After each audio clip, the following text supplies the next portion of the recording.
மணப்பெண்ணின் பிரத்யேகமான திருமணம் விவாஹா தி சென்னை சில்க்ஸ். பத்திரிகையாளர் சுபேர் அவர்கள் இணைந்திருக்கிறார். வணக்கம் திரு சுபேர். இன்றைய பாஜக நிர்வாகிகளுடைய ஆலோசனை கூட்டத்தில் தேசிய அமைப்பு பொதுச் செயலாளர் PL சந்தோஷ் பார்த்தீங்கன்னா நிறைய அறிவுறுத்தல்களை வழங்கியிருக்கிறார்.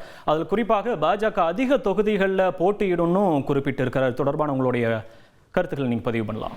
இல்ல, பாஜக பொறுத்த வரைக்கும் 20% அப்படிங்கிறது கிட்டத்தட்ட ஒரு 40 தொகுதிகளுக்கு மேல வருது அப்படிங்கிறது அவங்களுடைய திட்டம். 40 தொகுதிகளுக்கு மேல கண்டிப்பாக இந்த முறை நிற்பதற்கான அவங்களுக்கு ஏற்பாடுகள் தயாராக இருக்கு. அவங்க தேர்தலுக்கு பாஜக தமிழ்நாட்டில் தயாராகிட்டு இருக்கு அப்படிங்கறதுதான் இவருடைய பேச்சுல நமக்கு தெரிய வருது.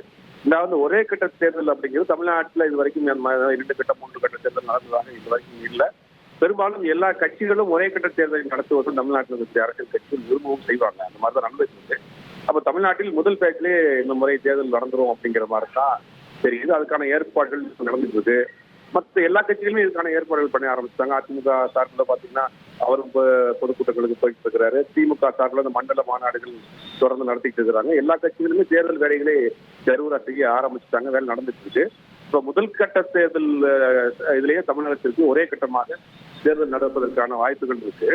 பாஜகவை பொறுத்த வரைக்கும் 40 தொகுதிகளுக்கு மேல அவங்க நிற்கிறதுக்கான ஏற்பாடுகள் ஆல்ரெடி பேசுறது தான். அது இவருடைய பேச்சை இன்னைக்கு உறுதி செய்யறது மாதிரி தான் இருக்கு. நன்றி திரு சுபேர். மணப்பெண்ணின் பிரத்யேகமான திருமணம் விவாஹா தி சென்னை சில்க்ஸ்.